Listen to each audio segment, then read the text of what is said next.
So the message comes, I would say, from a shift from knowing to unknowing.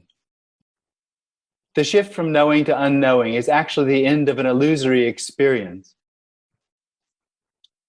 of this appearance being real, or of it happening to somebody. Now, the shift doesn't really happen because there never was an individual. There never is anything but what is and isn't. So the message is simply pointing out that the illusory experience of being an individual is in a hopeless situation of looking for what can't be found. And what it's looking for is what is already. And that shift doesn't answer any of the individual's questions. It doesn't fulfill the individual needs. So there's no answers to what is death, what's the meaning of life, how do I find happiness? It's just the end of those questions. It's the end of the seeker.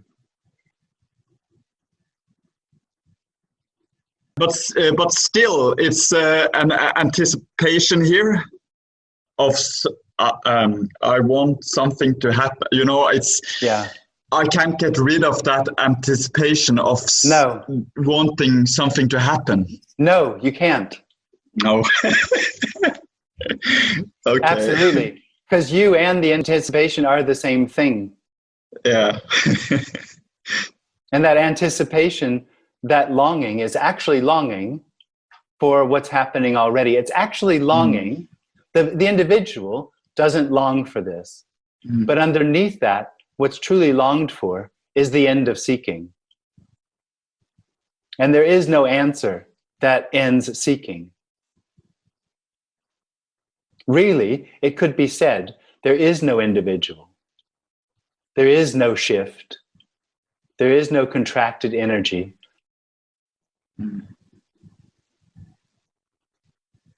That's only part of the dream of the individual, that something needs to happen for this to become whole. And it never does. The individual never is satisfied. Or if it is, it's only very short-lived. Yeah. And I think all persons, all me's, they have a sense of lack, even though it can be underneath some layers of like building a concept of always being happy, you know. Yeah. But underneath that, it's for every apparent person that feels like there's a feeling of lack, isn't it? Yeah. No matter there's a sense of something wrong. Yeah. No matter how good childhood you may have had, how much money you have, how much love you have in your life, it's a sense of always needing something to change. Yeah. Always, we are always on our way to something. That's right. The message is not that there's nothing I can do, it's that there's no me. That's right.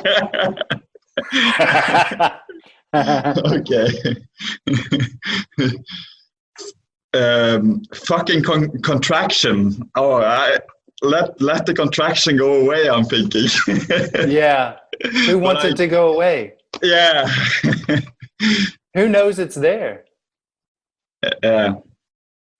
Wanting the contraction to go away is just the individual putting this message into a story of where it's going to find what it's looking for. This message doesn't give anything to that.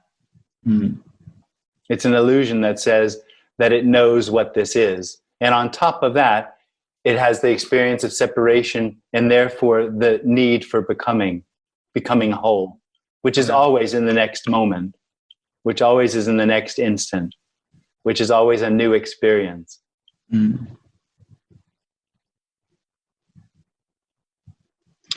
Still, when you talk about this, Jim, it's like suddenly the contraction, the feeling of being separate, suddenly that disappears. And then, yeah, when I went to Tony meetings, I knew it wasn't it, but it was like home. It was the closest I could get to home. Mm. Yep.